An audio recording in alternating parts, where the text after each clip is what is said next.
the early part of the 20th century was a practitioner named Edward Bernays. And he's known as the father of spin or the father of public relations. And one of the things he said was a PR person, and it's still relevant today, a PR person has three jobs. And I've always taken this very seriously. The first, obviously, is to present your client to the public, right? But the second is to interpret the environment that your client's going into. That is, if you're going out with a story, if you're an automaker right now and you're going out with a story about a new car, you have to deal with the environment you're dealing in. I have a real estate company, a high-end residential real estate company that I represent in Los Angeles. And the story we've been saying is, why do these morons own a high-end residential real estate company and launch it in the middle of the worst recession in decades? And we've gotten a lot of play based on that. The third job of a PR person is to do good. And for lack of any better vision, to make society a better place, to affect positive change. These are the good things we do, and I've always tried to follow that in my career.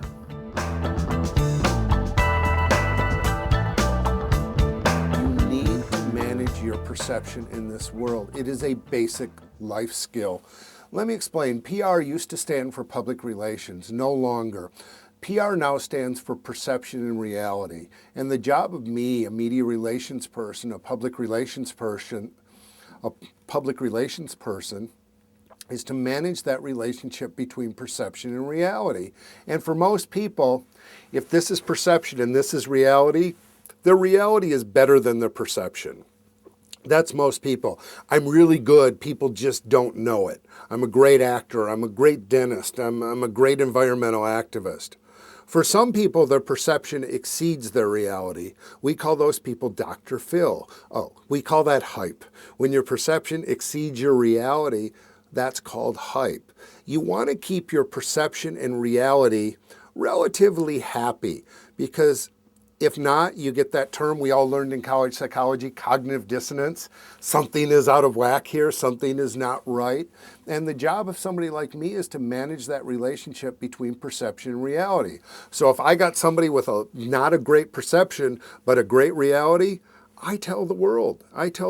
So these things can be equal out.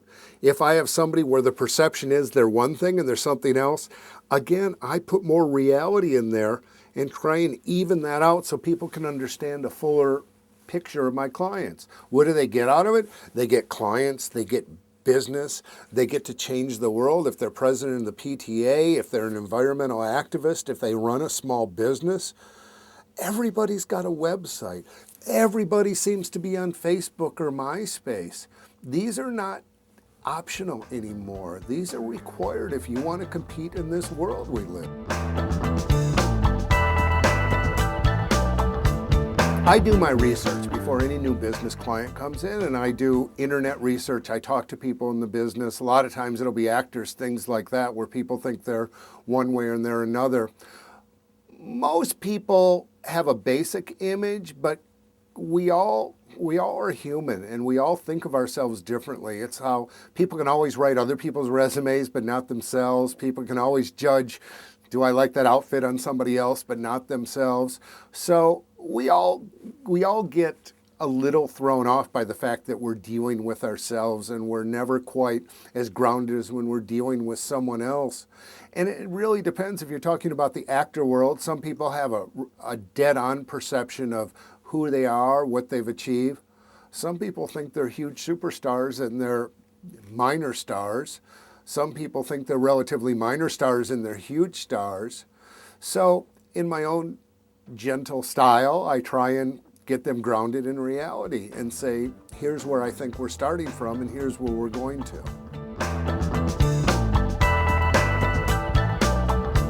If Paris Hilton comes to me and said, this sex tape's about to get out, and you can be one of two minds about it. She can say, I have no desire to be in the public eye. I want to go hide and I don't want to do anything.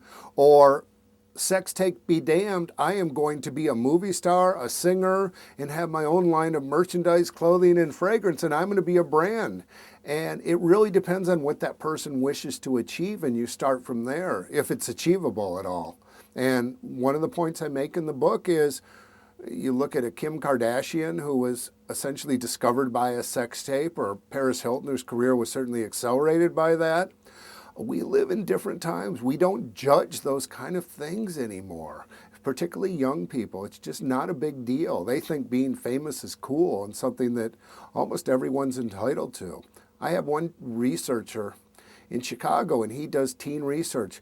20% of all teenagers believe they will be famous in their lifetime. Not want to be, but believe they will be famous. And there may be some truth to that, because there's never been more ways to become famous. There's reality shows and Facebook and YouTube and pageants, and you know, the list is endless, and sports, and so many ways a young person can really stand out in this world.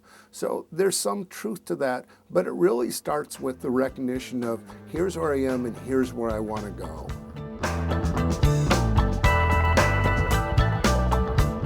Well, my question is, what are you building out of that? I know a lot of famous people, okay? And I know a lot of poor famous people. Fame is not an endpoint, and that's what I have to disabuse people of. Recognition is the endpoint. To be recognized for being an internet expert or a YouTube expert or a great journalist or a great doctor or a great researcher, the fame will come from that. But to be famous for the sake of being famous, you might get a good restaurant table, but beyond that, you give somebody the finger when you're driving and they cut you off, you can bet it will be on Perez Hilton the next day, and you lose a lot of privacy by just becoming famous. So what I always encourage people is to go for recognition, go for achievement, and the fame will come. And recognition is good because you build a brand that is something you can monetize. Fame is not necessarily something you can just monetize. You don't make a living by virtue of the fact that you're famous. You make a living by virtue of the fact that you do something well, and the fame helps accelerate a lot of these things. The other thing I tell people is we're trying to build careers in a crock pot, not a microwave. Think of food. You take your crock pot, you put some chicken in, you put some vegetables, some broth and spices, and a number of hours later you come out with this, it's alchemy, this amazing, delicious thing.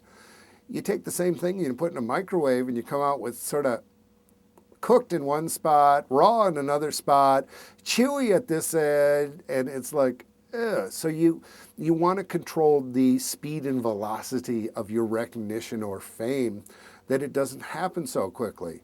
Now, having taken this to a certain place, she's a pretty clever lady. Who knows where she'll end up in 5 years, but the question is, does she have a 5-year plan? How is she going to monetize it, and what's she going to do with that recognition to change the world, to make money?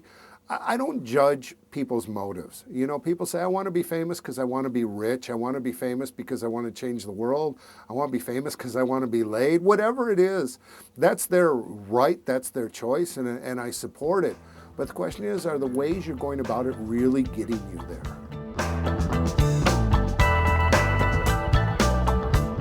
You know, trends really come as a result. A PR person uses trends because I want to proactively get my clients in the media. So I remember years ago in Chicago, stories are either part of a trend or against a trend, and you have to understand that. If I can find 3 of something, I have a trend. I had a celebrity whose mother was his manager, for example, and we got a story, I believe it was in the New York Times, about momagers, as we call them, mothers who were managers, and we said they're not stage mothers anymore. And it had to be a willingness to understand that other people were going to share the spotlight with this particular celebrity, but he could get a very nice story about it. Years ago in Chicago, I had a client, and even 25 years ago, people were talking about our high-tech future. And my client made trailer doors for trucks. How do you make that exciting? Well, I made him the guru of low tech. In this time when everybody was going after high tech, this guy was going out and buying these industrial low tech companies, and we got a tremendous amount of press for him. What you want to be is anything but a pet rock. You don't want to be a flash in the pan trend. You want to, this goes to how you become a good PR person. Do a lot of work for a journalist. If you say, hey, I found this trend out, I found these 4 companies that are doing this particular thing, journalist is going to appreciate, because as we all know, journalists are struggling now. There's less journalists at the paper. They have more to write. So if you do some work for them, they're going to be very happy. And a trend just comes as you get to know a particular client and what it is, what are the things that make up that particular person. A trend may be how they dress, how they look. Maybe your client is diabetic and you have clients who, deal with diabetes on the road. That may be a trend. Health issues are always interesting trends because there's an eager pool of journalists writing about medical and science things that want to do it. You just have to be able to look and not the big picture, but sort of break it down into the component parts, if you will.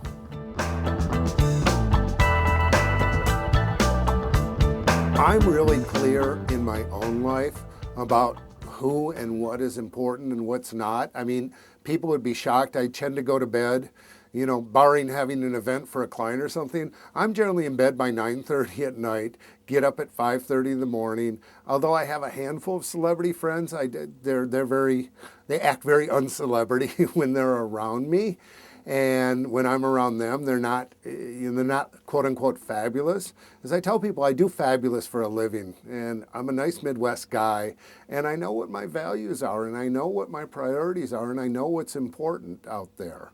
And it's not going to some chic party. I'd rather be in bed with my dog and my husband.